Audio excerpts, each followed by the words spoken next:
Hello everyone, this is Jayesh Umre and we are going to start 31st lecture on Java programming. इस lecture में हम practice करने वाले कुछ जावा MCQs जो कि बेस्ड होंगे प्रीवियस लेक्चर्स पे, और हम जावा एमसीक्यू क्विज स्टडी करें इसका आंसर भी हम देख लेते हैं। प्रोग्रामिंग स्किल्स को इम्प्रूव करने के लिए, कैंपस प्लेसमेंट के लिए और कॉम्पिटिटिव एग्जामिनेशंस की प्रिपरेशन के लिए। So question here is output of the Java code. Okay, ये जावा कोड हमारे पास, हमें बताना है कि इन 4 ऑप्शन में से कौन सा ऑप्शन हमारा आंसर है।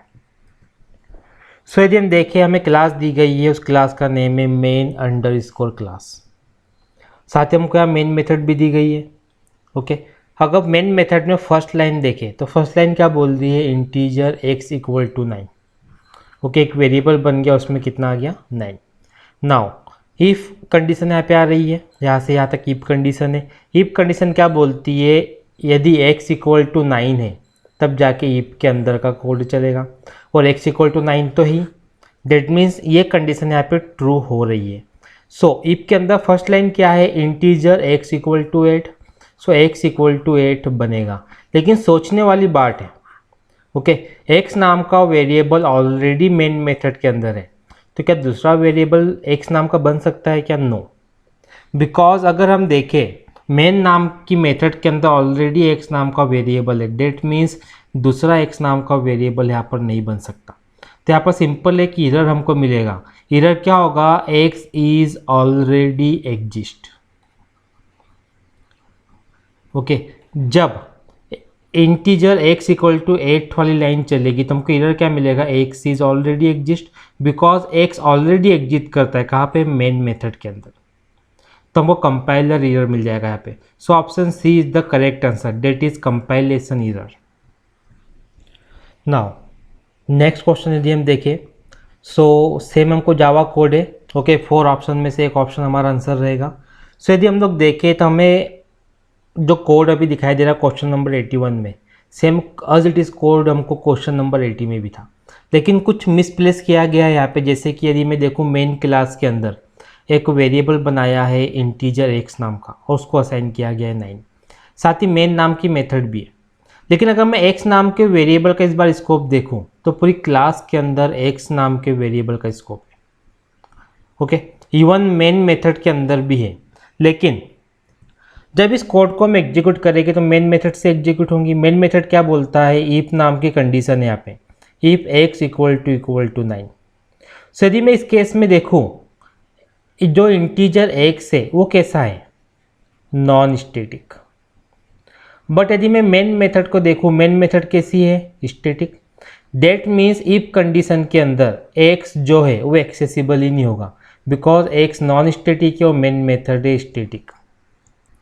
डेट मीन्स अगेन हमको यहाँ पर एक एरर मिलेगा कि स्टैटिक नॉन स्टैटिक को एक्सेस नहीं कर सकता, बिकॉज यदि मैं मेन मेथड के अंदर देखो, इफ कहाँ पे, मेन मेथड के अंदर, तो मेन मेथड जब इस x को एक्सेस करेगी तभी तो इफ कंडीशन टेस्ट होगी। बट मेन तो स्टैटिक है और x कैसे है, नॉन स्टैटिक, मीन्स एक्सेस ही नहीं हो पाएगा। तो हमें यहाँ पर क्या मिलेगा, कंपाइलेशन एरर। देखिए, कॉन्सेप्ट बहुत ही इंपॉर्टेंट है, हमें पता होना चाहिए कि कोई भी मेथड किस तरह के वेरिएबल को कब एक्सेस कर सकती है। Okay, now next question is output of the Java code. So यदि हम इस क्वेश्चन के अंदर देखें, सेम क्वेश्चन है, बट अगर मैं देखूँ इस बार जो x नाम का वेरिएबल है उसको कर दिया गया है स्टैटिक। लास्ट क्वेश्चन में क्या हो रहा था, क्वेश्चन नंबर 81 में, कि जो मेन मेथड स्टैटिक थी, सो इस वेरिएबल को एक्सेस नहीं कर पा रही थी बिकॉज स्टैटिक नहीं थी, नॉन स्टैटिक थी। बट इस केस में हमने क्या किया कि जो x नाम का वेरिएबल उसको स्टैटिक बना दिया। अब मेन मेथड भी कैसी, static. That means main method इस वेरिएबल को यहाँ पर एक्सेस कर सकती है।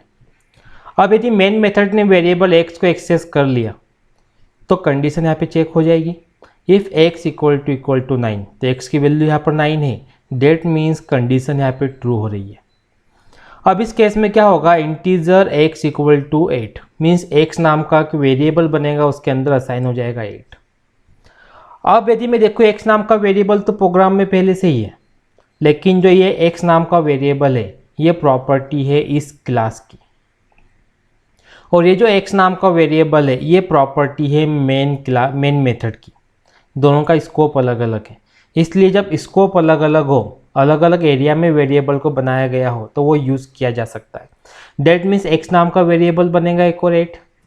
अब यहाँ पर प्रिंट होगा x नाम का वेरिएबल, लेकिन कौन सा x, क्लास वाला कि मेन मेथड वाला। अगर मैं देखूँ लोकल स्कोप, x नाम के वेरिएबल के लिए लोकल स्कोप क्या है, ये मेन मेथड, क्योंकि जो स्टेटमेंट ही मेन मेथड के अंदर है, तो पहली प्रेफरेंस किसको मिलेगी, मेन मेथड को। तो यहाँ पर क्या प्रिंट होगा, x equal to 8। So option B is the correct answer.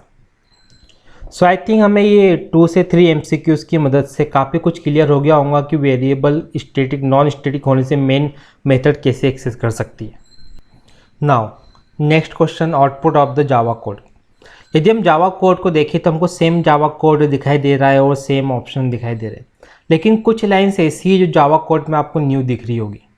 अगर मैं जावा कोड को एक बार फिर से स्टडी करूँ तो हमको क्लास दी है मेन क्लास, एक वेरिएबल दिया है स्टैटिक इंटीजर x, और x में कितना साइन है 9, और साथ ही हमको दिया है एक मेन मेथड।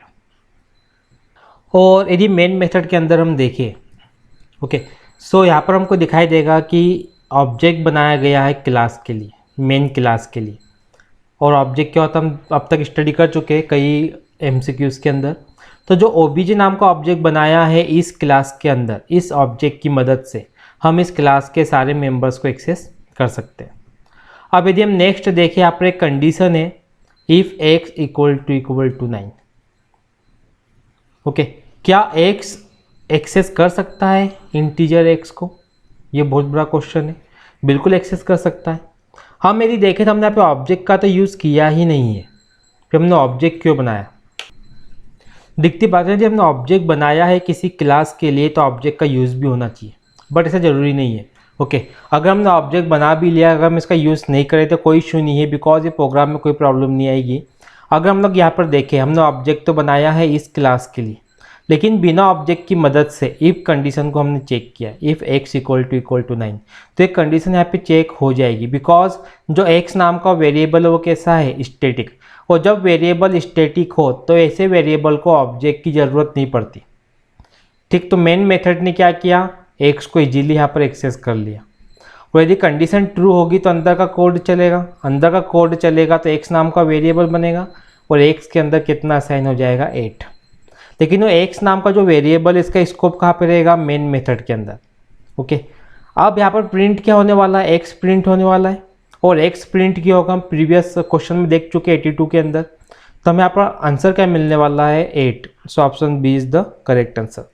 सो हमको इस MCQ को स्टडी करने का मेन मोटो ये था कि यदि कोई वेरिएबल स्टैटिक है, ओके, तो आप पे डिपेंड करता है कि आप ऑब्जेक्ट की मदद से उसको एक्सेस करो या बिना ऑब्जेक्ट की मदद के उसको एक्सेस करो। अगर हम ऑब्जेक्ट नहीं भी बनाते तब भी x नाम का वेरिएबल एक्सेस हो सकता है।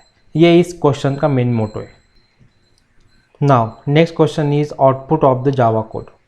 सेम कोड हमारे पास है और 4 ऑप्शन भी हमें दिए गए, बट यदि इस क्वेश्चन के अंदर हम देखें तो मेन क्लास के लिए एक ऑब्जेक्ट बनाया है OBJ, और सबसे इंपॉर्टेंट थिंग, इस बार जो x नाम का वेरिएबल है वो स्टैटिक नहीं है, बल्कि वो x नाम का वेरिएबल कैसा है, नॉन स्टैटिक। अगर वेरिएबल नॉन स्टैटिक है, डेट मीन्स इस वेरिएबल को एक्सेस करने के लिए क्लास के पास ऑब्जेक्ट होना जरूरी है। बिना ऑब्जेक्ट के हम इस वेरिएबल को एक्सेस नहीं कर सकते, बिकॉज मेन मेथड कैसी है, स्टैटिक, और वेरिएबल कैसा है, नॉन स्टैटिक। या तो एक तरीका क्या है कि इस वेरिएबल को स्टैटिक बना लो तो मेन मेथड एक्सेस कर लेगी, लेकिन ये तो ऑलरेडी नॉन स्टैटिक दिया है। सो यहाँ पर क्या किया मेन मेथड ने, एक ऑब्जेक्ट बनाया मेन क्लास के लिए। ओके, अब इस क्लास का जो ऑब्जेक्ट बनाया है, ऑब्जेक्ट की मदद से x नाम के वेरिएबल को एक्सेस किया है। किस तरह से, ऑब्जेक्ट डॉट x, और ऑब्जेक्ट कहाँ है, इस क्लास का।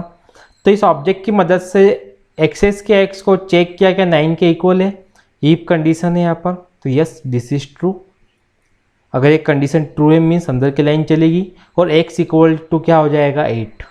लेकिन इस वेरिएबल का स्कोप क्या है, मेन मेथड, और यहाँ पर प्रिंट क्या होने वाला है, x, तो x में कितना प्रिंट हो जाएगा, 8। So option B is the correct answer.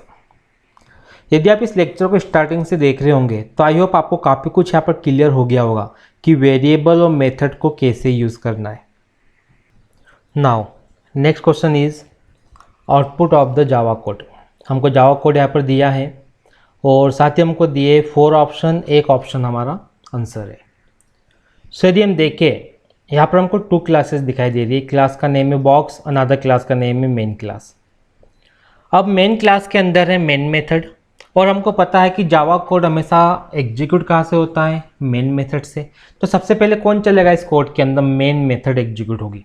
Okay, so first हम देख लेते हैं कि बॉक्स नाम की क्लास के अंदर कौन कौन से मेंबर्स हैं।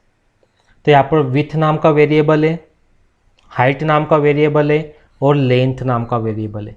मीन्स यहाँ पर 3 वेरिएबल्स है बॉक्स नाम की क्लास में। और यदि हम देखें कोड स्टार्ट होगा मेन मेथड से, तो लाइन नंबर 1 ये क्या बोल रही है कि बॉक्स नाम की क्लास के लिए ओबीजे नाम का ऑब्जेक्ट बनाया है। डेट मीन्स बॉक्स के लिए ओबीजे नाम का ऑब्जेक्ट बन चुका है। अब इस ऑब्जेक्ट की मदद से इस क्लास के मेंबर्स को एक्सेस किया जा सकता है। नेक्स्ट लाइन क्या बोलती है कि ओबीजे डॉट विथ को मतलब यहाँ पे एक्सेस किया गया है और विथ के अंदर पुट किया गया है 10। डेट मीन्स यहाँ पर विथ को असाइन हो गया है 10। नेक्स्ट लाइन क्या बोलती है कि ऑब्जेक्ट की मदद से हाइट को एक्सेस करो और असाइन कर दो 2, हाइट को 2 असाइन कर दिया। नेक्स्ट लाइन बोलती है कि ऑब्जेक्ट की मदद से लेंथ को एक्सेस करो, असाइन कर दो 2 10, तो लेंथ को 10 यहाँ पे असाइन कर दिया। अब नेक्स्ट लाइन क्या बोलती है कि जो वाई नाम का वेरिएबल है, एक वाई नाम का वेरिएबल यहाँ पर बन रहा है मेन क्लास के अंदर। इस वाई नाम के वेरिएबल के अंदर विथ, हाइट और लेंथ तीनों का प्रोडक्ट करना है। विथ में कितना दिया है 10, हाइट में कितना दिया है 2 और लेंथ में कितना दिया है 10।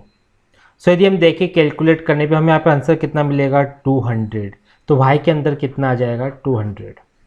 अब यहाँ पर प्रिंट स्टेटमेंट चलाई गई और वाई को प्रिंट किया गया। That means option B is the correct answer because यहाँ पर वाई की वैल्यू 200 प्रिंट होने वाली है। Now the question here is output of the Java code. Java code हमारे पास में है और 4 ऑप्शंस भी है, एक ऑप्शन हमारा आंसर है।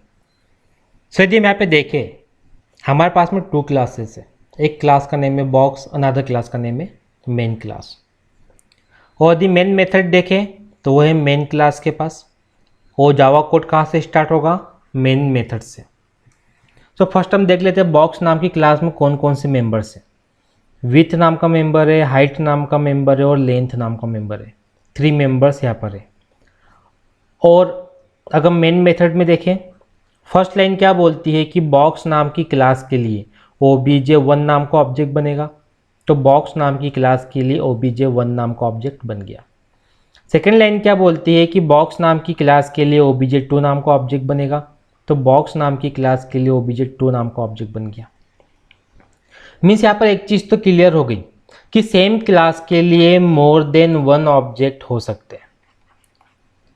ओके, तो ठीक उसी तरीके से बॉक्स नाम की क्लास के लिए मोर देन 1 ऑब्जेक्ट है, ऑब्जेक्ट 1 और ऑब्जेक्ट 2। नाउ अब यदि इन 2 ऑब्जेक्ट्स को देखें हम कौन कौन से ऑब्जेक्ट है, obj1 और obj2। सो इन 2 ऑब्जेक्ट्स की मदद से हम इस क्लास के सभी वेरिएबल्स को एक्सेस कर सकते हैं। सो ऑब्जेक्ट 1 डॉट हाइट को एक्सेस किया गया, हाइट में असाइन कर दिया 1। ऑब्जेक्ट 1 डॉट लेंथ को एक्सेस किया गया, लेंथ में असाइन कर दिया 2। ऑब्जेक्ट 1 डॉट विथ को असाइन कर दिया 1। अब यदि हम देखें तो ऑब्जेक्ट 2 इक्वल टू ऑब्जेक्ट 1 हमको यहाँ पे दिखाई दे रहा है। बहुत ही इंपॉर्टेंट थिंग है ये। ओके, यहाँ पर क्या शो हो रहा है कि ऑब्जेक्ट 2 इक्वल टू ऑब्जेक्ट 1। इसका सिंपल सा मीनिंग है कि जितना भी डेटा ऑब्जेक्ट 1 के पास में है वो कहाँ पे कॉपी हो रहा है, ऑब्जेक्ट 2 के पास में। सो नेक्स्ट लाइन क्या बोलती है कि हमको यहाँ पर प्रिंट करना है ऑब्जेक्ट 2 डॉट हाइट। अब यदि हम देखें तो ऑब्जेक्ट 1 डॉट हाइट की वैल्यू हमको पता है कितनी है 1, लेकिन यहाँ पर क्या प्रिंट करना है ऑब्जेक्ट 2 डॉट हाइट। और यहाँ पे ऑब्जेक्ट 2 इक्वल टू ऑब्जेक्ट 1 हो चुका है। डेट मीन्स ऑब्जेक्ट 1 का डेटा कहाँ पे कॉपी हो गया है, ऑब्जेक्ट 2 के अंदर। तो जो ऑब्जेक्ट 1 डॉट हाइट की वैल्यू है 1, वही वैल्यू किसकी रहेगी, ऑब्जेक्ट 2 डॉट हाइट की। सो यदि मैं देखो option A is the correct answer. So now in next lecture we are going to continue Java MCQ। I hope आपको आज का लेक्चर क्लियर हुआ होगा। Thank you for watching.